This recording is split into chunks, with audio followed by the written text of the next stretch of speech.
Mic check 1 2 1 2. 1 2 1 2. 1 2 1 2. Mic check 1 2 1 2. 1 2 1 2. You guys sound sexy. We all sound sexy. Let's get it. Keep it tight. Keep it tight. Here we go. Yo, what it do? GG Nation, GG Legion, Chevelle again, Strauss fan, the GG. Welcome to another spoiler cast. We meant to get you this one, a few weeks ago, but we had a hard time wrangling JJ, but we got him today, baby. We got that sweet, beautiful man today. We're going to have some fun. I know there's like Square news floating around. If it happens, we'll be doing a pod on it probably next week. I'll do some videos about it as well, but, if you guys don't know, if you don't know, potentially Square is in the works for Sony to be bought, which is kind of effing surprising, to be honest with you. But, well, story for another day. But welcome to the Tiny Tina spoiler cast. Another one of the biggest games of the year. We're kind of about to hit a wall of, kind of spring summer break here. There's not too much coming out unless you're a big Nintendo fan. Then you're going to have a lot. You're going to have, for summer, like Nintendo's going to own the summer. They're going to have Splatoon 3. They're going to have Strikers, and they're obviously going to have Xenoblade Chronicles 3. So they're gonna have a lot of heavy hitters this summer. We'll see a lot of, E3 is canceled technically, but they're having Summer Game Fest starting, I think, next month. So there should be a lot of things happen. I'm sure Sony's got stuff brewing. Nintendo's got stuff brewing. Microsoft clearly has something brewing. But hey, let's get down to business. But let me introduce my cast with me today. I got my beautiful cousin, the white assassin himself, JJ. How you doing today, bud? Thanks for joining. No problem. Doing good. Doing good. Well, some good Tiger energy. I know I'm wearing the wrong things, but good Tiger energy here. Let's go. And of course, the voice that you guys love the most. The sweet, sweet birthday guy. What's up? Birthday guy. Skip to my Lou. Don't interrupt me again. That was rude, Lou. Come on, buddy. The birthday guy himself. How you doing, bud? How you doing, bud? All right. Everything's good. Happy birthday to you. Happy birthday to you. Happy birthday, sweet Lou. Happy birthday to you. Golf clap. Thank you. All right, let's have some fun. Let's talk Tiny Tina, the newest adventure of Borderlands. We had enough time to beat both versions of the game, so let's. And only out of 6 plats or 8 plats, we've only got one. We only got one plat. So it's been a struggle. It's been a struggle for your boys here, but. All that aside, let's talk about impressions. What did you guys honestly think of this side chapter of Borderlands? Tiny Tina, Bunkers and Badasses. Let's start with JJ. What'd you think? What were your expectations, actually? Did you have any at all for this? Not really. Just another Borderlands game, but it exceeded what I thought it would be. The voice acting was very well done, and the story was hilarious. Like, again, the side missions shine to me. A lot of them, they make them fun to do. I wish it counted, but I enjoyed it. Like, I'm on and a cajillion other people, friend. This is my 2.5 playthrough, and I still find myself not bored. So yeah. It's doing good. Okay, what about you, Lou? What were your thoughts and expectations about Tiny Tina? Did you have any? I thought it was good. I thought the story was fine. I thought it was short. To be quite honest, It was. It was. I mean, by the time you blink, you're already in chapter 5, and there's only 10 chapters in the game. And everything is really the side missions and overworld stuff. But I mean, I thought it was a cool little game, cool little like side story game. Back in the day, you're talking about maybe 12 or like 14 years ago. This would be DLC content, but it's worth the game now. So it's all right. It was okay. So. Yeah, I thought this was a nice little romp of bunkers and badasses. They did a good full, I think a nice fledged out version of that DLC that everybody loved in Borderlands 1? Or is it 2? I think it's 1. Of Tiny Tina. That's what everybody's favorite DLC. It was very fun. They did a whole game of it. This is obviously kind of in the middle of the timeline here. Obviously, this is a younger Tina.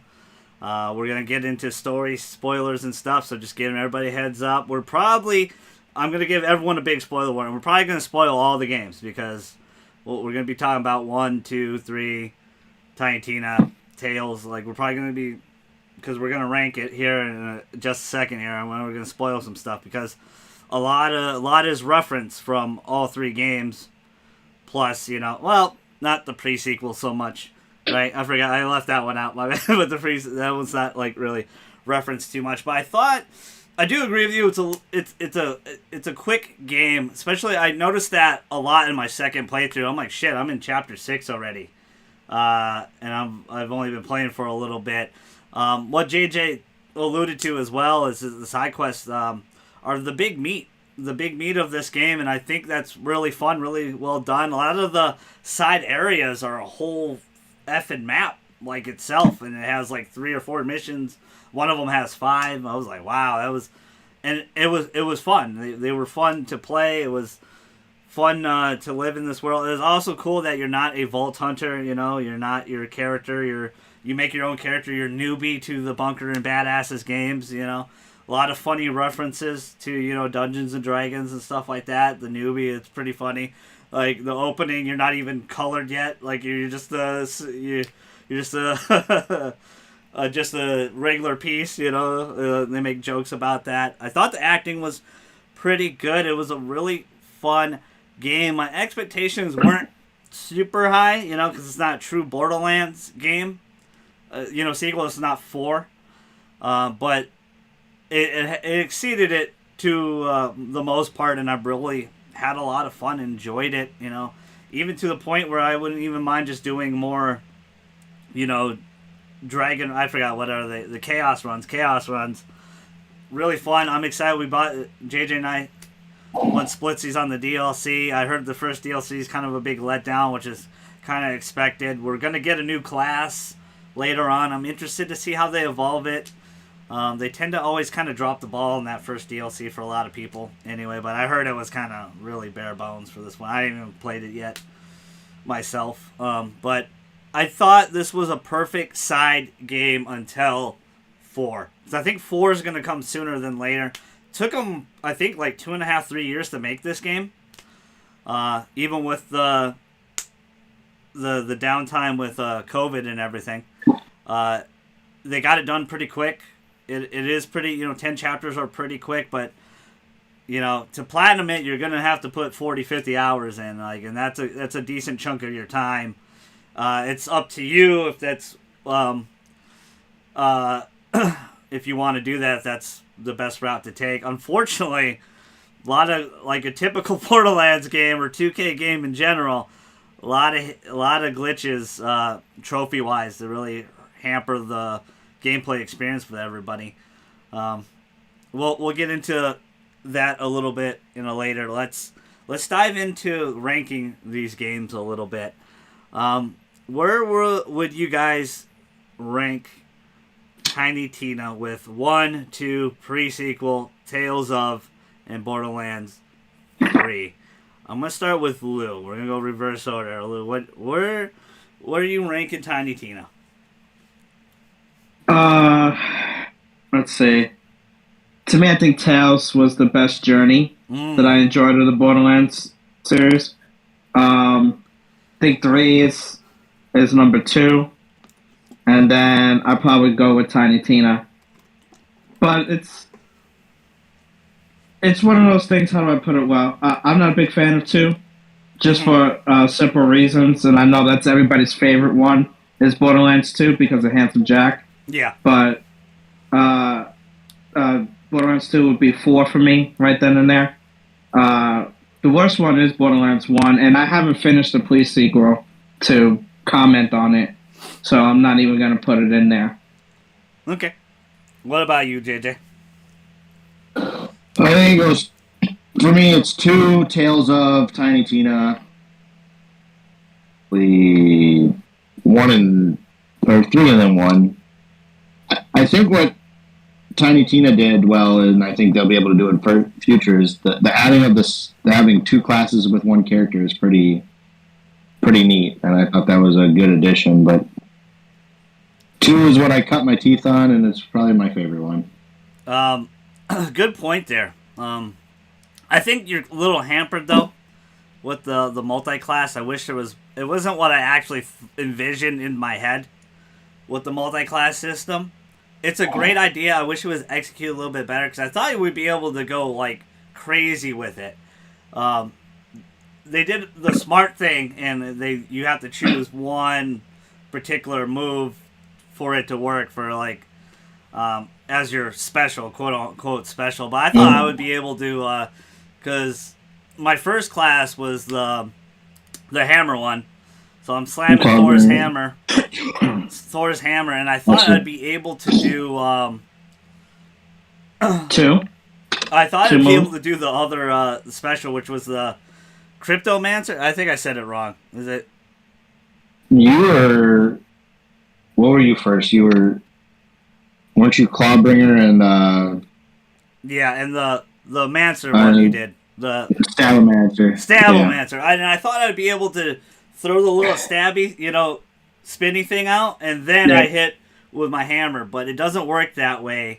Maybe they change that down the line. Again, we're getting a new class that's going to change some things. I know they buffed apparently we all played the weakest class, or 3 out of the 4 of us that were playing it together played the weakest class, which was the Clawbringer. I thought it was the coolest one for me because I kind of like the Wyvern and the damage and stuff. My second playthrough, I went Spell Shot, Spore Warden. I teamed those 2 up, and the Spell Shot's really, really, really fun. Spore Warden's good for defense. Your little Jeffrey hanging out with you, farting everywhere helps, and he can revive you, which is pretty good. It's pretty damn handy. And the skill tree gave you a lot of like extra gun damage and stuff. That skill tree was probably the best one. Yeah, they definitely played favorites on some of the skill stuff. Again, I would imagine before though they would have it where you had the 2 alts. Yeah. Where you can combine the classes and have 2 alts, and that's going to be the special thing for that game for number 4. Where this is kind of they're just testing it out here. But yeah, I liked it. A good point. I liked the 2. I like the 2 little companions. I enjoyed them. I named them. So, again, we're exclusive names. I do have a question for you. This is to posit to you guys. Did they patch that in, or could you name them right away? No, they patched it in. That's a patch. They patched it in, yeah. Seth was adamant that they didn't have it right away. They didn't. They patched it. No, they didn't. He was right. They patched it in. My order. They had it in 3. They did right. I think pretty much right off the bat. My order is very similar to JJ's. I think pretty much the exact same. I would go 2 Tales of Borderlands, Tiny Tina. I would go 3 pre-sequel, and then 1. And 1's not a bad game or a bad story or anything like that. It's just, it was the first one. It was learning everything. It created a new genre, a looter shooter, which didn't exist yet. But to me, when I think about 1 and 2, it's very much like Assassin's Creed 1 to 2, where everything they promised in 1 wasn't there. And then 2 got all the benefit that got the big jump in not only acting and the animations, the powers were a lot better. Everything was better. The story was a lot better than 1. So 2 just really holds a candle to a lot of people. And plus, it was around forever. It took, 8 years until we got 3?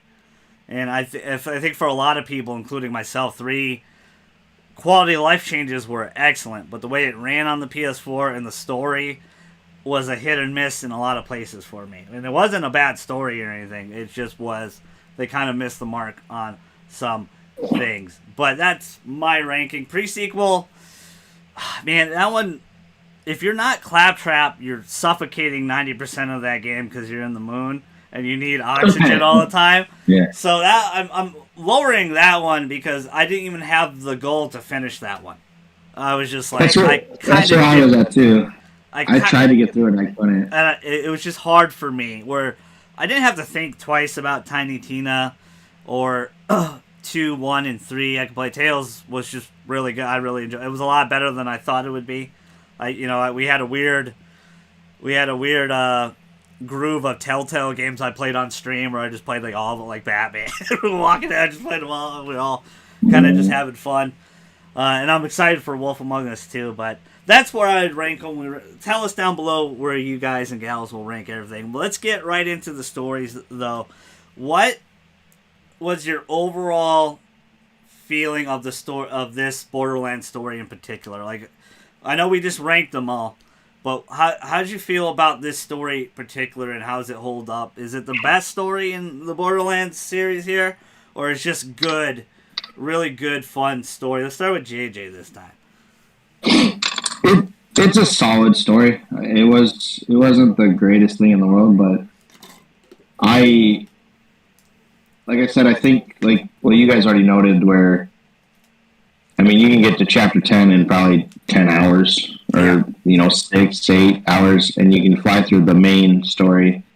It's the side quest where it really shines, where you can just the Borderlands series in general, the pop culture references, I mean, there's so many there's a few that I didn't get, but I don't know, the story overall, it was good. It was a good game. Like you said, it kept me. It'll keep you focused. Like, you don't wander off too much. You can kind of just head down and go through it, and it's solid. Yeah. A lot of whining. What about you, Lou? What about this Borderlands story compared to the others? How'd you feel about it? I felt that the story was good, but I just don't think it holds up to the number ones. Mm-hmm. Like, I think this is its own little thing that they're gonna do going forward. Like, this is gonna be Tiny Tina's game, where they're gonna have like a Tiny Tina, WonderLands 2, and all that type of stuff. It's gonna be like a spin-off to like Borderlands, I guess you would say. Like, they used to do with shows back in the day. Well, they still do it with shows, but compared to Borderlands, I think it's good. I think it's fun. I just don't think it's Borderlands.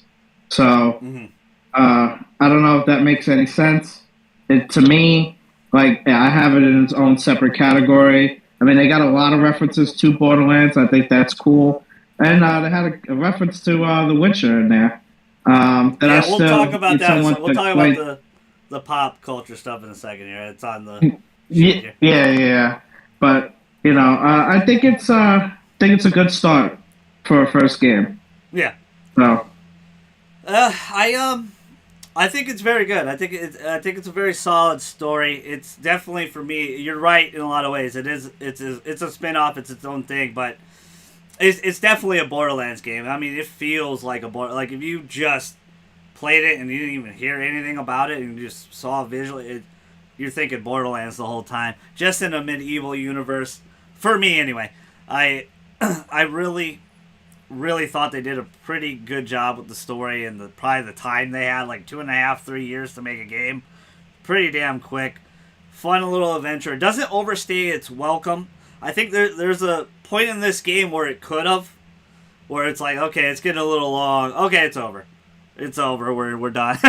we can go on to Season Pass, and we can go on to the next game, which I think Lou's right. I think this is going to be in between the major releases of Borderlands.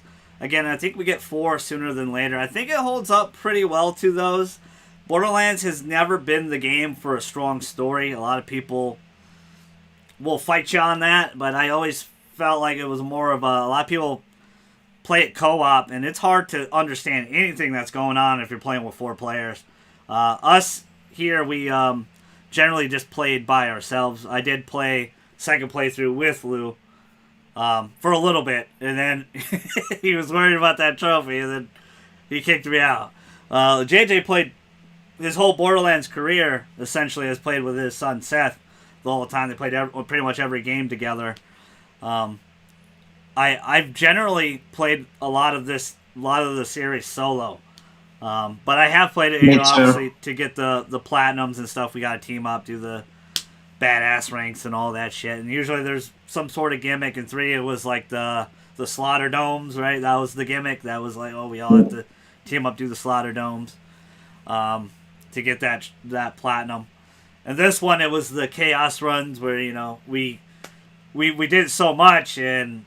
We were just getting all the same guns. Like, I've got this rifle, assault rifle, the 30th effing time, like. Yeah. I think they need to mix it up a little bit more, but I think again that's tied to this being a shorter experience in all fronts, narrative, gameplay wise. JJ just hit it nail on it. If you're not doing any side stuff, this game's over within 8 to 10 hours. I would wait till it's on sale. I just want to say one thing real quick. Gearbox, 2K, whoever's in charge, get your shit together with this game. Because I want to play with people. This is the second straight game where, as a trophy hunter, where someone has gotten screwed over trophies. This isn't, JJ can't get his side quest trophies, and he's been playing with his son. I mean, that it shouldn't be that way. In Borderlands 3, we waited like 6 months before they patched that. Well, you need to for the get locations, over it. for the 6 maps. months is not long. And the add on to that is, it feels like it's made to be a shared experience. It wasn't meant to be a solo game. So I know, and for the people who don't have trophies, play with your buddies. It's fine, but it is rough when you do one of the main side quests that pops a trophy, and it only pops for the guy hosting, and so it deters that a little bit. Where I think this game is a lot more fun. When we were doing the Chaos Chambers with the 4 of us, I had so much fun. Yeah, you did too. Y'all were getting kicked out of the game when you guys went into the same world together. Like, that should be an automatic fix. Yeah. That should be fixed already. Y'all shouldn't be getting those gray screens. I didn't get a gray screen, but it's like, in order for me to play the PS4 version, I couldn't play with Levi. Yeah, I got the trophy. I got the trophy, but at the end of the day, I mean, I didn't have the fun that I wanted to have. That's a good point with JJ. What you mentioned about JJ, he did have a epidemic of gray screens, and I did too for a while until I uninstalled it, reinstalled it, and then it stopped. So there is a huge. I don't want to be that guy that we always do. We seem to do it on the pod all the time, but the PS5 version is much cleaner. Oh god, it's so much. It's night and day. It's really rough on 4. Like the as it should be. Yeah. Yeah. I mean, so everyone can get one though. They just don't have the access to it. But it truly is a different experience. Like you guys said, that gray screen thing, I can't play with Seth anymore because anytime one of us would go into our inventory, get booted out. Yeah. Yep. Never happened on the PS5 version. Yeah. So, I think I only got maybe a gray screen once. So it was blue screen on PS4. When you guys get a PS5, it's a gray screen. It's where it freezes on you. It's happened on a few games. Happened on the show and stuff for me. Stuff like that. It occasionally will happen. You guys, I understand it. I think we're on the minority of that. Like they should fix, have their game playable, but a lot of people aren't trophy hunters. They're gonna play and enjoy with their buddies.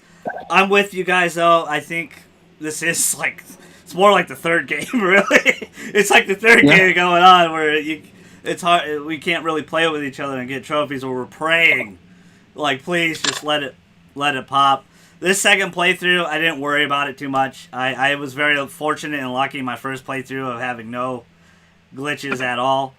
on PS5. PS4, the side quest one glitched on me, which is all right. It'll be patched later, so we'll do our chaos runs and stuff like that when JJ and Seth are ready to go, and when it's actually playable, hopefully pretty soon. I don't know how many people are playing on PS4, to be honest with you, but I'm sure there's still a good amount. But yeah, it's opened my eyes a lot. Like, to me, I was never a guy to complain about frame rate or stuff like that, but having a 4K TV now and seeing things in higher resolution, I could tell the difference immediately now, where it's like, damn, like I There's a can difference in easily movement. tell I'm playing at like 20 frames a second right now on PS4, where things are Yeah. chugging on my PS5, or compared to my PS5 version, it's just squeaky clean. It's nice. Some games are good, like The Show. Both versions run very well. PS4, PS5. Sidebar: the RBI Baseball 4 Yeah. looks 38 million times worse than MLB The Show 22 on the Switch. It is amazing. That's just a sidebar about the show, but great game. Yeah, it's tough. Visually, at least, if you don't like the gameplay, but visually, even on the Switch, you're like, that's that dude's face. Where on RBI Baseball, you're like, I don't even. I'm not also the biggest graphics whore. I know a lot. I got a lot of friends that are huge graphics whore. A lot of us here we're not. We just kind of enjoy it, but it does mean something when you do have that, though. Like, like Horizon, what we talked about, that was our last spoiler cast, and that was like, man, we were like, damn, that was just blown away. That was like cutting edge. That was This is the second game that I played. I played the Horizon PS4, PS5, and then I played Tiny Tina PS4, PS5, where you could just tell the difference between the next-gen version and the last-gen version. Like, with Tiny Tina, when I got into it, the gameplay felt slower. Everything just felt very stiff on the PS4 version. Everything was the graphics didn't look as sharp. Darker too. Yeah. And then you go to the PS5 version, and it's like, it's just so well done. So everything runs so smooth. Go ahead, JJ. Like it should be. Like, it should be that way. Yeah. It should be so much better. So, and eventually you'll get to the point where hopefully they can make enough where, the cross-platform games will. I don't mind it. I know some people don't like it. I don't mind it as long as I can play the PS. Also, everyone should have access. Also, if you're in that mode, like Prandy, shout out to Prandy, friend of the channel. If you're like playing PS4, you don't know any difference. You just know your PS4, right? Well, as soon as you get your PS5, you're gonna be like, damn, like damn. Because that was the most impressive thing to me with when Lou and I got it day one, was the speed of the damn thing. Like, shit. I just put a 2 terabyte in there too, and the speed of that, like, everything downloads so quick, and apps, boop, boop, boop, boop, boop, boop, boop. Like, I'm in and out of everything. Let's talk about the new characters really quick before we get into some of the fun references a little bit. There's Valentine, Fret, the Dragon Lord, Newbie / Fate Maker, Queen Butt Stallion, or kind of the new like 5-6 characters there. What you guys think of some of the new characters? Let's start with JJ. Like, what were some of your favorites, or how'd you feel about this new cast? Obviously, a celebrity cast. Well, you could tell the budget went up. Yep. I mean, Will Arnett, Andy Samberg, Wanda Sykes, all great. I've always been an Andy Samberg guy. I loved the Valentine character. I thought he was a very earnest character, but I know I just did a side mission yesterday where you can either pay for or steal crab legs, and he wants to steal them, and he gets bummed out if you pay for them. Yeah, so yeah. I thought they did a really good job. They all had you could tell how they're all just trying to appease Tina. Tina's still, she's a child, and she wants to play this game, and they're all trying to just. They're not so much into it later in the story, and they kind of get back into it, and the way their dynamics were great. I thought they did a great job of casting, because it felt natural. Yeah. What about you, Lou? What did you think of this cast of characters? You got any favorites? I like them. The Dragon Law was my favorite. I like a good villain. I've always liked a good villain in a lot of these Is games. he the villain, Lou, or are you the villain? That's what they're pausing. I won't go into detail on that, but I like You can. It's I spoiler like a time. lot. No, no, I know, but I do like him. Um, I do like the little cast that they have around Valentine and Wanda. I forgot what her Fred. was Right. Frey, Fred. right? Yeah. Right? Yeah. Right. Oh yeah, Right. yeah. I thought it was Yeah. good. Um, I do agree with JJ though that in the beginning it seems like that they don't want to do it, but then later on they just buy into it and they Yeah. like it. Tina gets self conscious and her feelings start to come out that she's going to be all alone and all that type of stuff. Yep. So, That's the deeper root of this story, is that she's playing this game because she's very alone. She wants yeah, them to stay, Yeah. and she doesn't want them to leave, and so she's trying to appease everybody around, but it's a lot harder to do because they just like, oh, I just want to shoot and kill. Which is Yeah. funny, which is She just wants. She just wants the murder. Yeah. yeah, which is Yeah. the fun parts of Trent wants the the story. murder. And, Yeah, it's like Yeah. Valentine has some hilarious stories of him like Yeah. trying to pick up a girl, stuff like that. It's pretty funny. He's crashes the ship. All kinds of. Yeah, where he's I like a don't think space he's- delivery driver, and that's why they're there right now.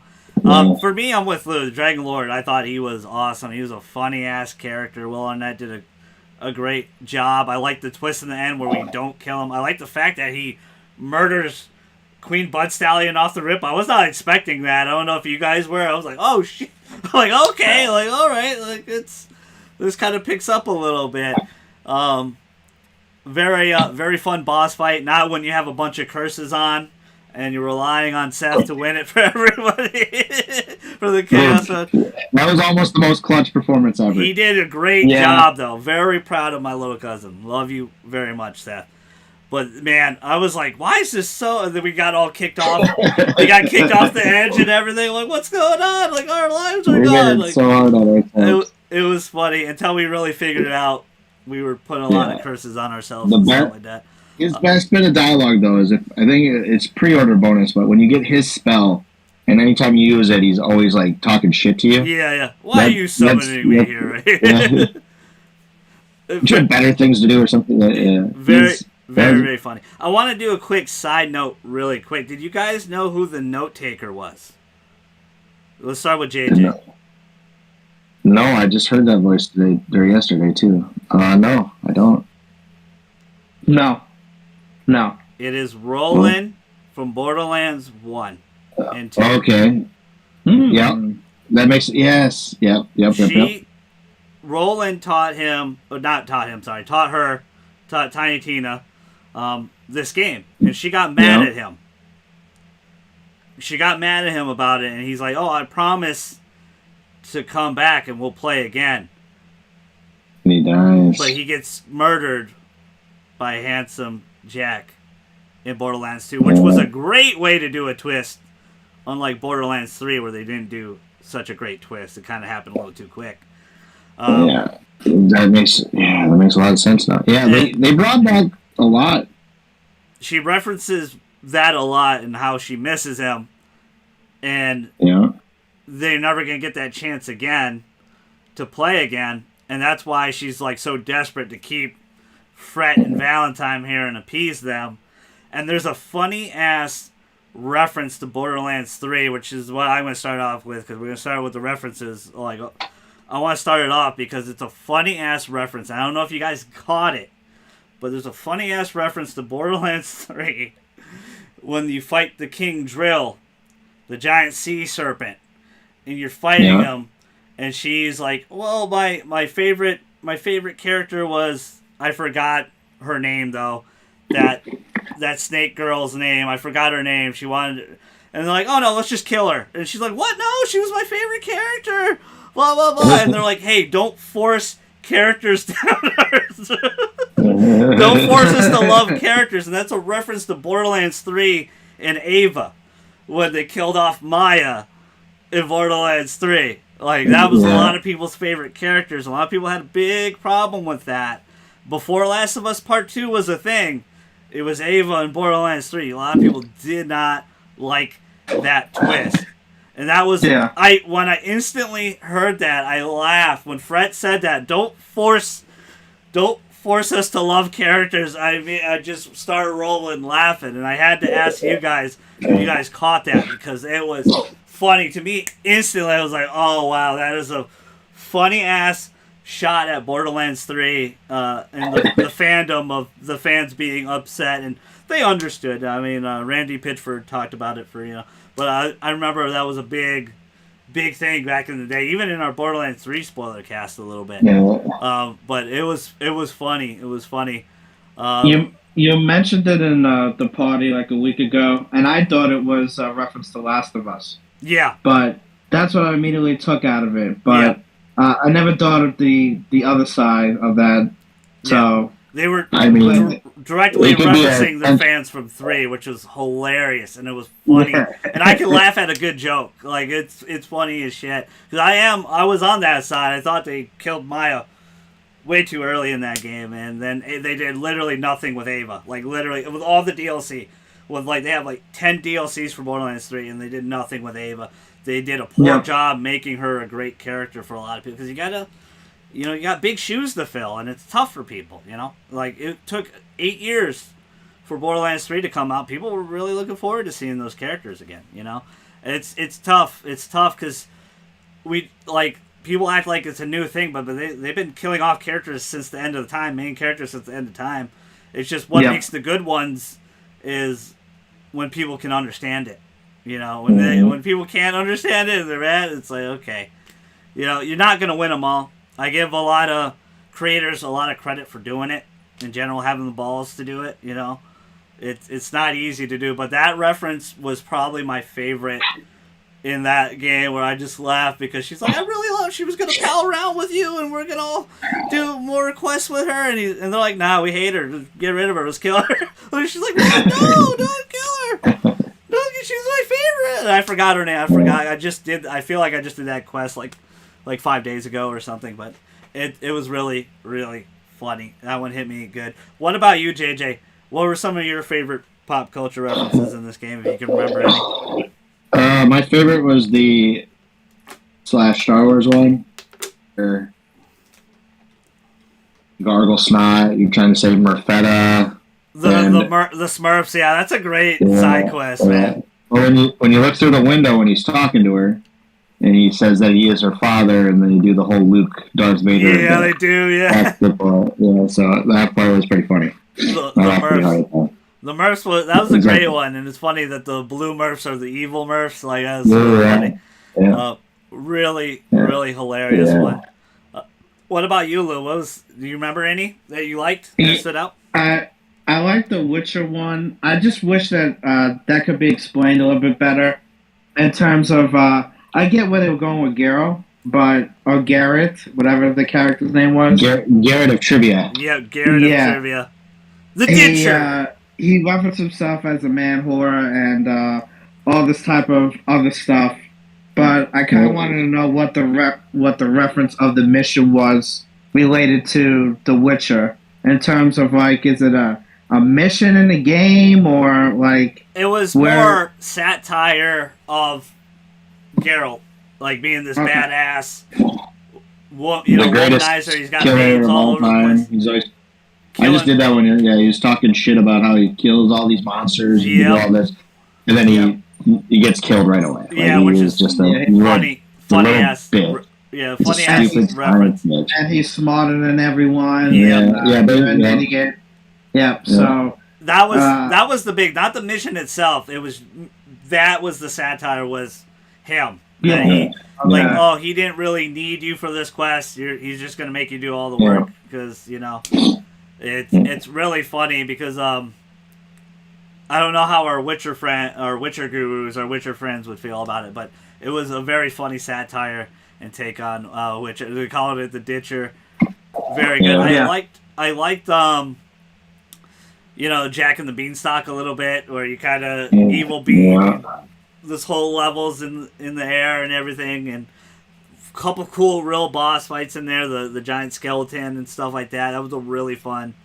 You kind of look like Skeletor too. I don't know if that was the point though, I don't think there was a reference there in particular, but there was a funny ass reference with the Wyvern. If you do the Wyvern mission, and I didn't realize that you can actually not kill him. Like the first time I fought him and killed him.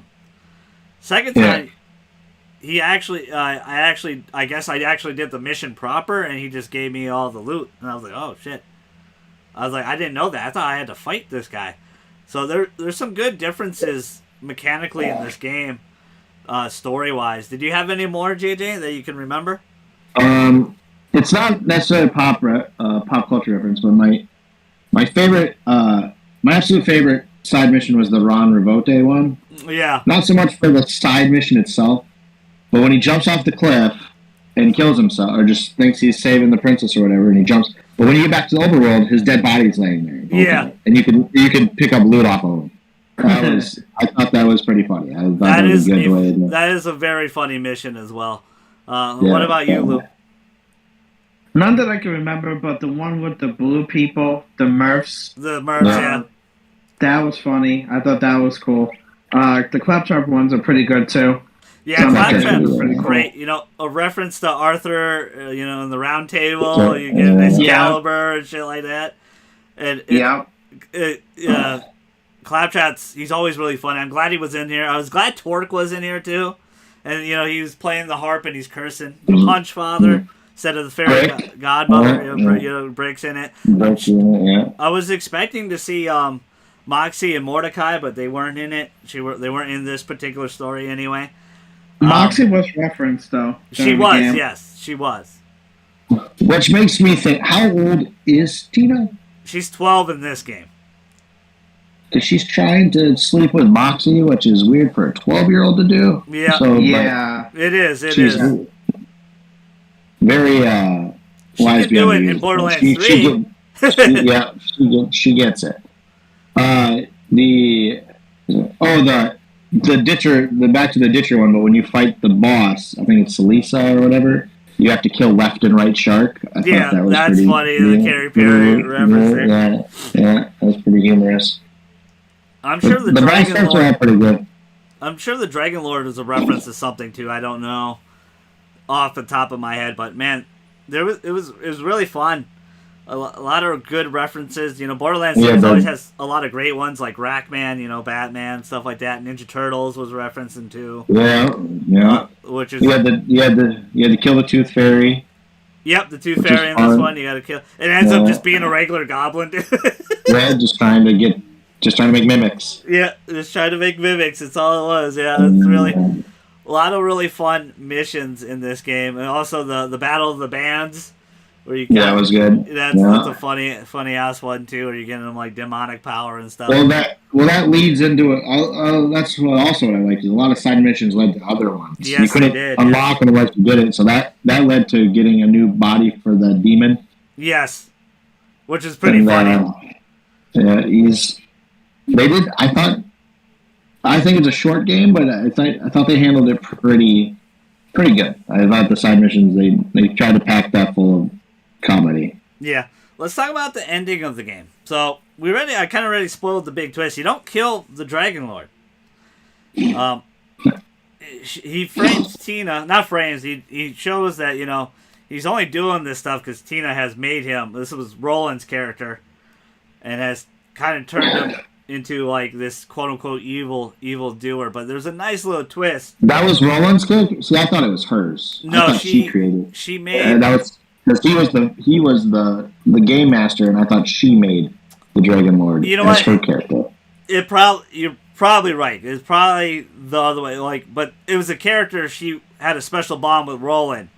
But since Roland is dead, she kind of put him in the back burner and kind of made him like an evil villain a little bit, and he didn't like that. He was pissed off about it. I'm taking this game over, damn it.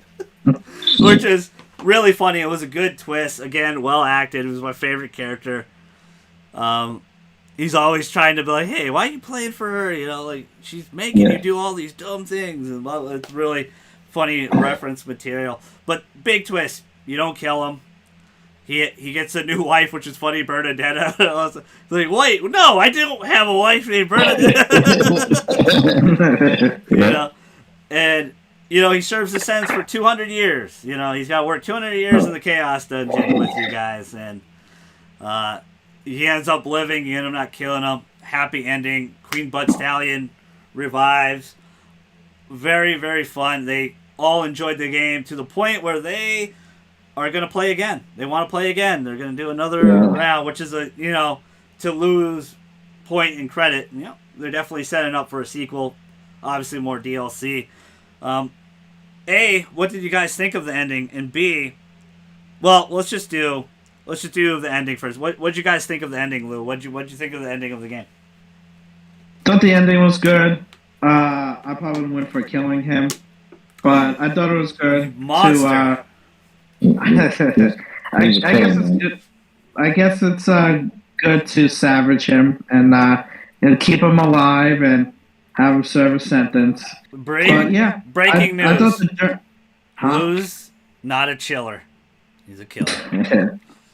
Check under his floorboards. Yeah. Listen, he killed Queen Butt Stallion, and she's somehow alive again. I don't know. Yeah. But, the magic. Imagination. Yeah, imagination. But somehow alive again, and everything's all dandy roses, and they'll probably create. They'll do some more stuff with DLC.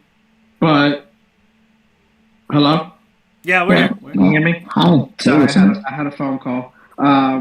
But yeah, I think in the next game or two, I think they're gonna feed off of this with DLC. Yeah. But I think the next game or two, they're gonna use different villains from their universe.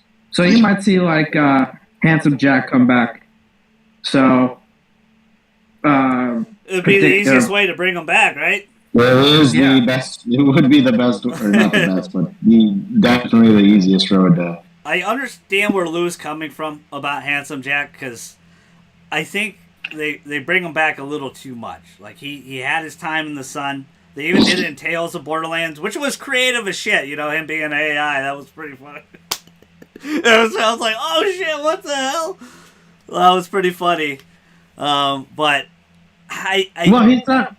he's not really any different than some of the villains we faced in other games before. Yeah, but I feel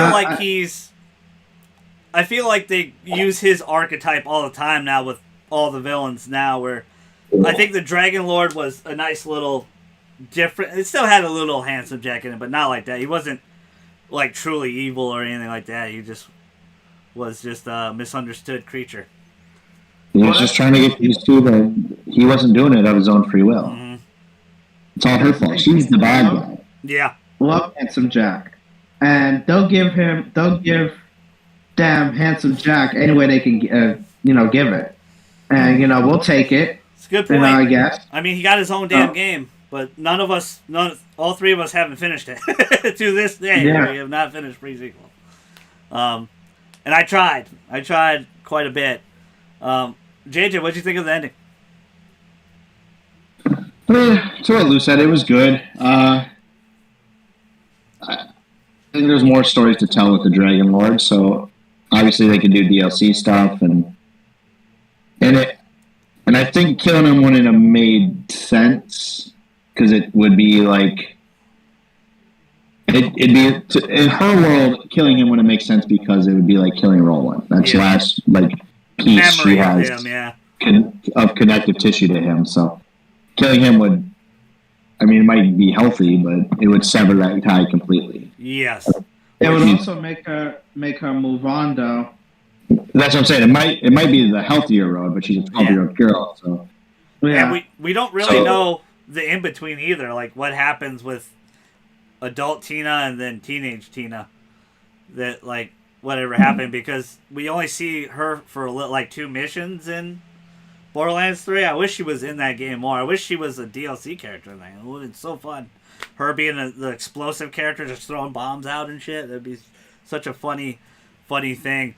I'm with you guys. It was a really solid ending. I don't have a problem with happy endings. I kind of like happy endings. I like when you have a really fun adventure and it just ends nicely. And in this case, it ends nicely in the form of we're gonna get a shit ton of DLC and war games and stuff like that. But it's a nice bow on it. Like it's a nice bow to the story. There's some. There's a lot more interesting characters and worlds and stuff that you can build in this game because it's bunkers and badasses. You could do a lot more liberties than you could really do in Borderlands, where Borderlands 3 was a nice fresher in the sense that we went to different planets, so we just didn't look at a giant rock, in the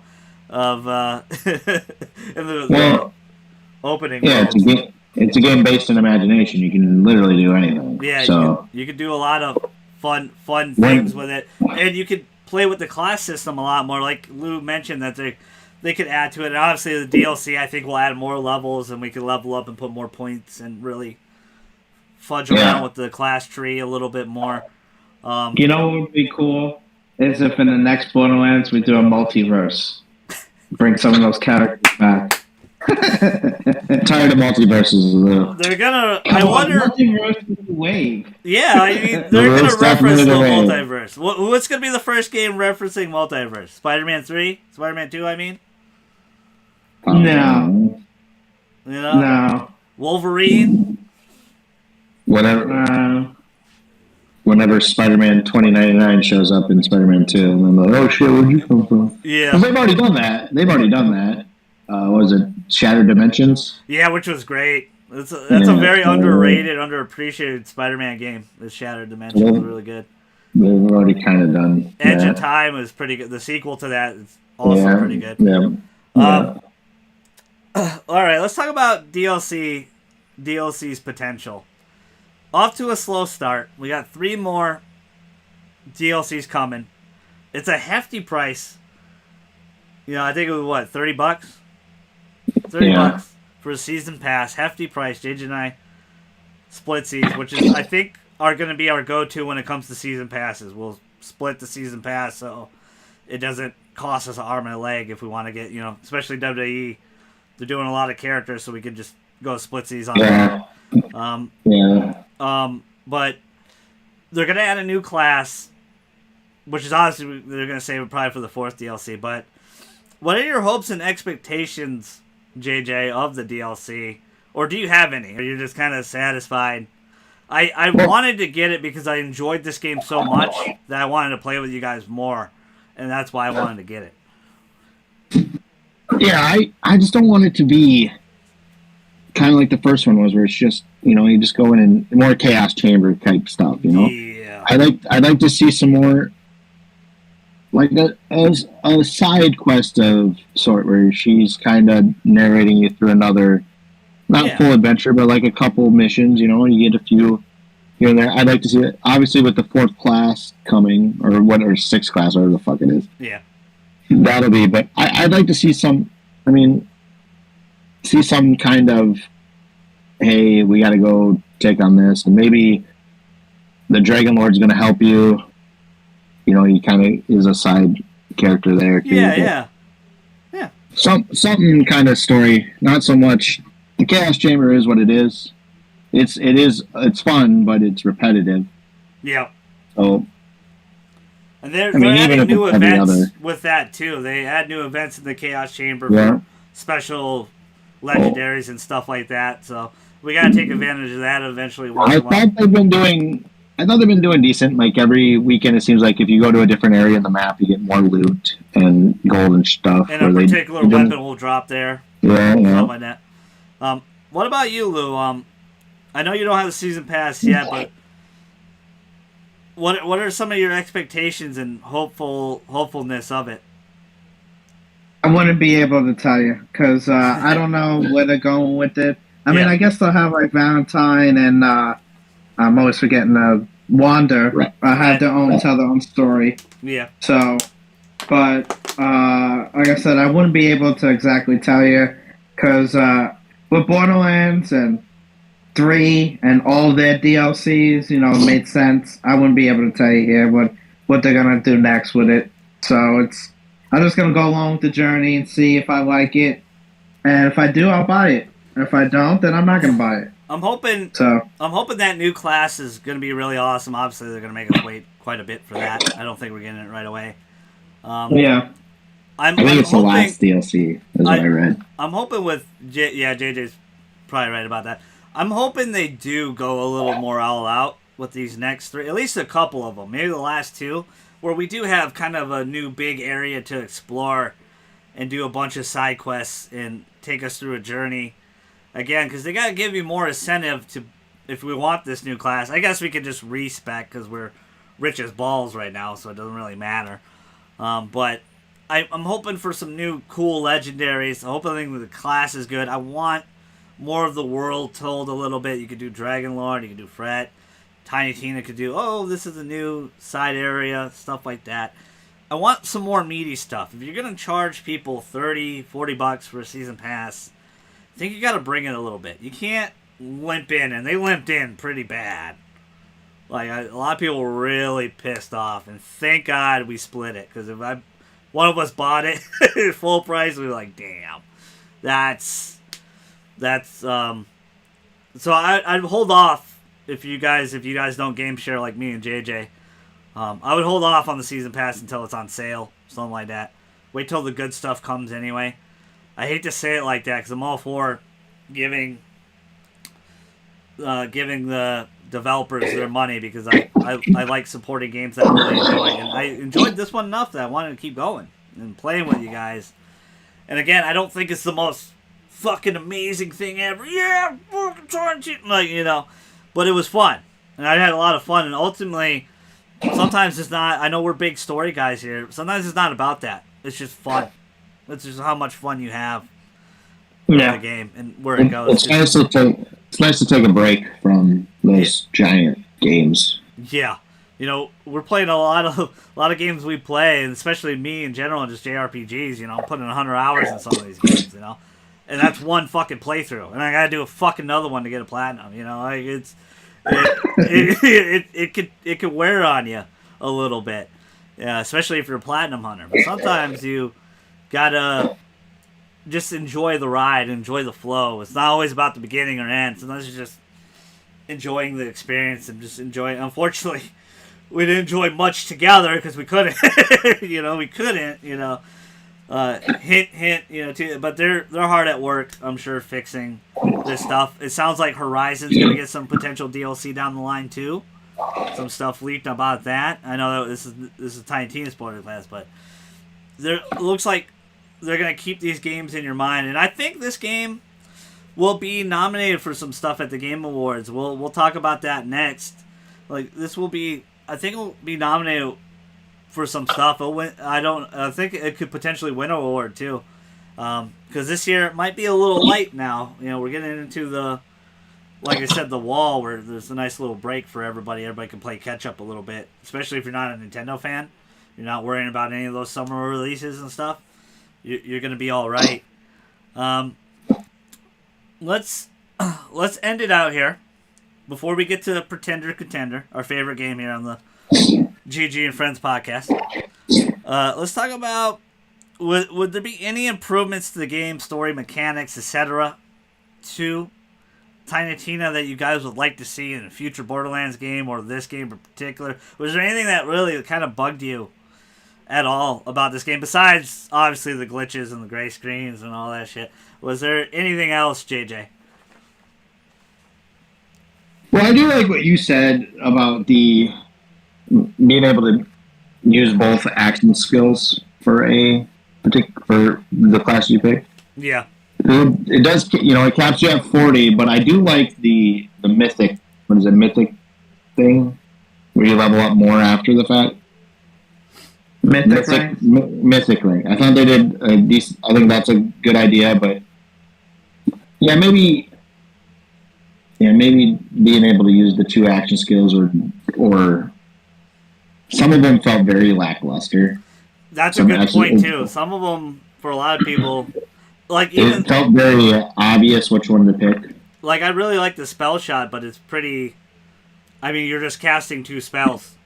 That might not be exciting for you if you don't have any cool spells. But for me, I have some cool spells, so it's pretty fun. Just boop, boop, boop, just doubling up like tornado spell, and then I got like a wave one, which is really good for some damage and high, because that's what like I've noticed with the spell shot, you're very fragile.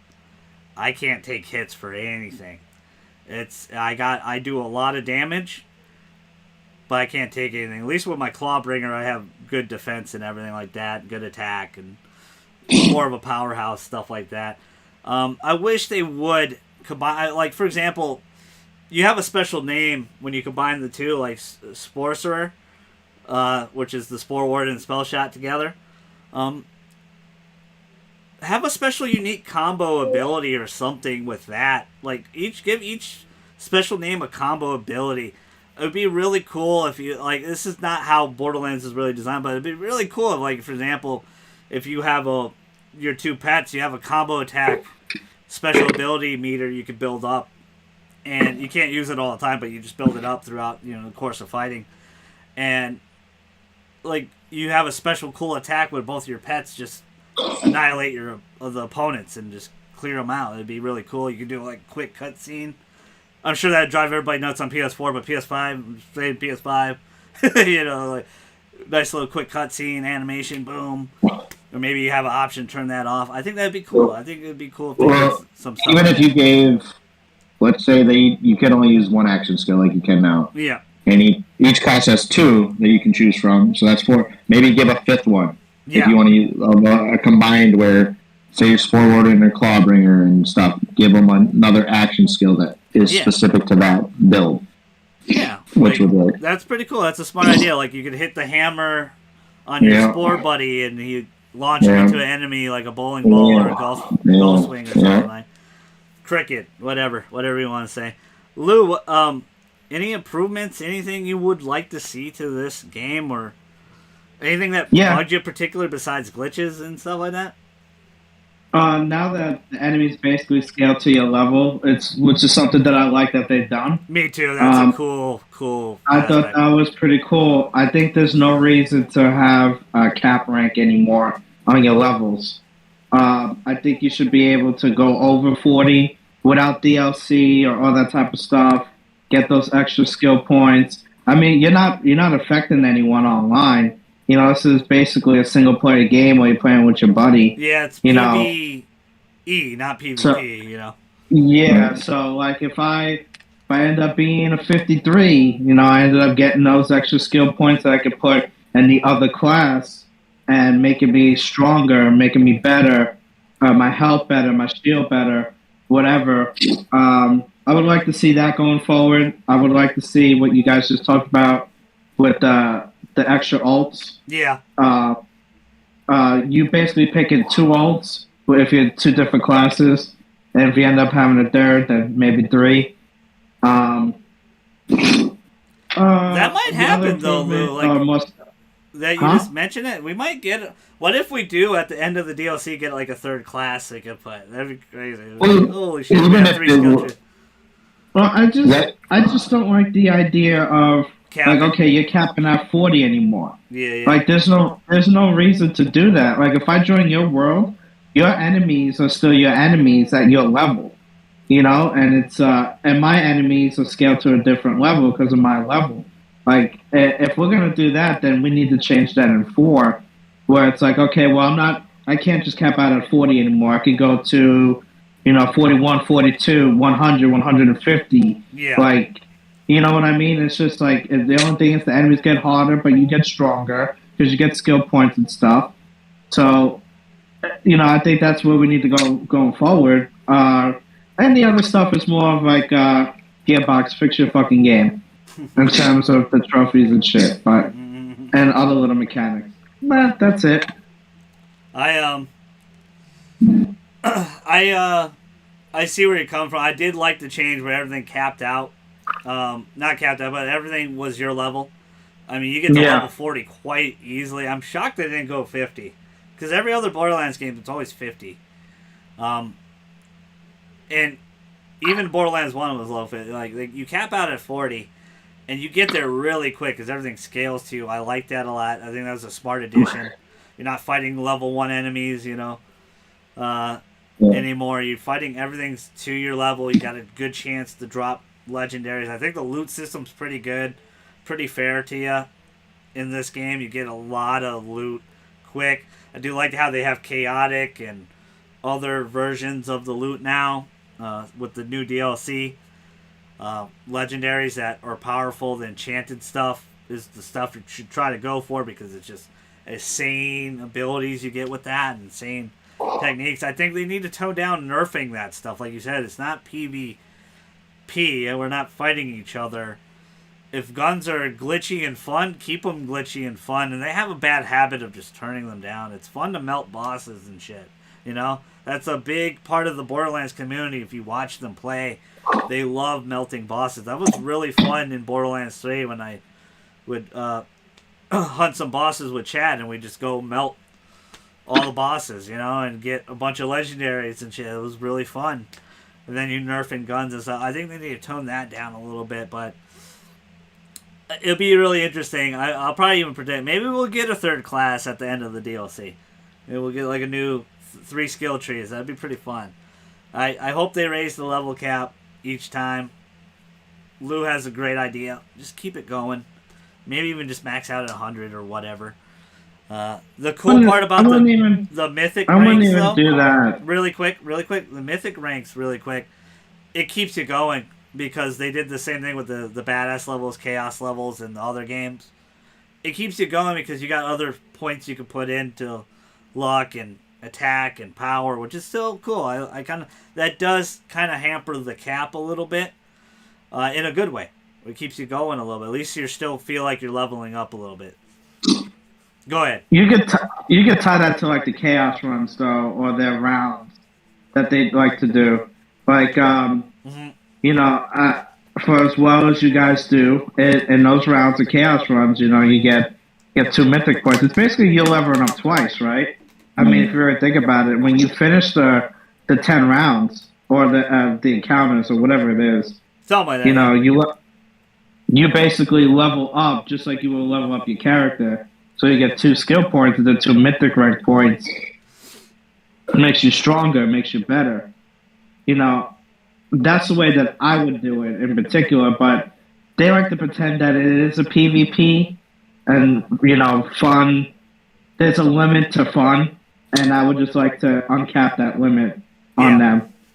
But, so. All right. Yeah. For our final end of the road, everyone's favorite game, Pretender or Contender for Tiny Tina for Game of the Year. Let me just explain a little bit. Again, this is not to hamper the game anyway or say this game sucks or anything like that. A lot of people put a lot of stake in Game of the Year. They love it to death. I'm not shitting on anybody's favorite game or anything like that. We just are discussing the true potential because there's always a horse in the race. This year especially, there's a lot of fucking big games this year. And there's another one potentially with God of War as well on the horizon, which seems like God of War is on the verge of being announced pretty soon. So, a lot of rumors flying around. You know, Elden Ring, Horizon are the 2 favorites right now. There's a lot of horses in the race this year compared to last year where it was kind of up in the air. You know, there was a lot of games that had really high Metacritic scores and didn't get nominated for Game of the Year. A lot of games missed out. Again, this is just our opinion on the subject. You guys do a really good job of just really enjoying what we talk about and stuff like that. I appreciate it. I know a lot of you are going to watch this later as a video. But let's start with Lou. Pretender or Contender, Tiny Tina? WonderLands. Pretender. I think, what's the other games coming out this year? We already know what other games are coming out. Gotham Knights is coming. Gotham Knights. Right? Gotham Knights. Potentially Ragnarok. God of War might be coming. Right? Yeah. You got Xenoblade Chronicles 3. You got Splatoon 3. You got a bunch of Nintendo shit. You know, Strikers. A bunch of stuff. I would say this is a pretender. It's gonna win some awards. That's why I think too. Not. Yeah, it's gonna win some awards, but it's not gonna be in the Game of the Year category. So, Okay, so it's not even nominated. no. Okay. My beautiful cousin. I love you very much. It's still like it was a couple months ago. It's still Elden Ring's to lose. So I think this is a pretender. I don't see anything coming in the near future that's going to knock that off. So based on the cut here, I don't think it gets nominated. I do think if it does, it will probably win an award at the gaming. I think it's going to be Ashley Birch winning for Best Voice Actor. Mm-hmm. I probably think she probably gets nominated for this because she doesn't really talk in Horizon. So she talks to herself a lot in Horizon. She does. It should be interesting if she got nominated twice for that category. Honestly, you're kind of right. That might be a potential thing. I don't know if we ever seen that before, but she's in the two of the biggest games this year so far. You know, Tiny had a lot of expectations for a lot of people. I think as of right now, it's Elden Ring first, Horizon second, and then we'll see how it goes from there. Yeah. But I also have to put this in Pretender as well. I'm with Lou. I don't even think it, and JJ. I think JJ said it too. I don't even think this gets nominated for Game of the Year. It's one of the better games this year, though. It's very fun. It's a good, solid story. I think this is a perfect Game Awards game where it could win a couple categories potentially. You know, best maybe not multiplayer, but best like shooter game or something like that. Some weird category in whatever category they're gonna make up now for some game. They do that sometimes too. They make a bunch of new categories for games. It could win best soundtrack over Kingdom Hearts 3. Guardians. You just had to go there. Guardians is winning best soundtrack. What's up, Jack? Guardians, Guardians won it last year, I think. It's going to win it every year because it's so awesome. It is. I'm replaying Guardians right now, and it was really good. It still really holds up. I'm glad. I hope it gets a sequel. I really hope. I hope that TH Nordic keeps it going. Unfortunately, got to put it in Pretender category. Very fun game. All of us here really loved it. Had a lot of fun. We're still going to play it when we get our Chaos runs going. I got the JJ and I got the DLC Season Pass, so stay tuned. Again, a lot of stuff going on. We're on the verge of E3 Eve here. I want to hear some Resident Evil DLC soon or something.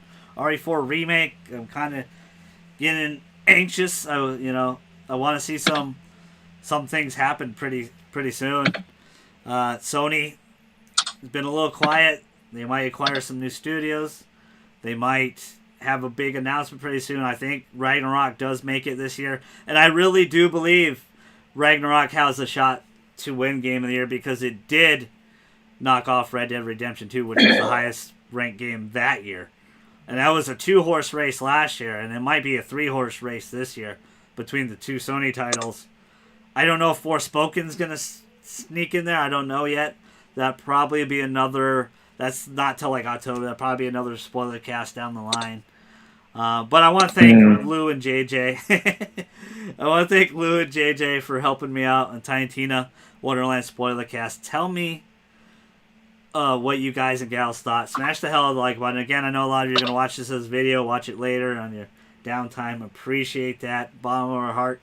Sorry about lackluster content. It's been a little bit. We got some more video. I got some more videos I want to make because I do want to talk about the Square Enix potentially, and some Elden Ring and stuff like that. There's a lot of cool stuff. The Elden Ring DLC is probably going to be insane. A lot of people are already finding stuff in the game. It's a never-ending story with that game. Cue the song and the Flying Dragon. And look at what you see. But we appreciate it. I've been your fellow Straussman of the GG. The White Assassin JJ. Skip to my Lou. We're outie. See ya.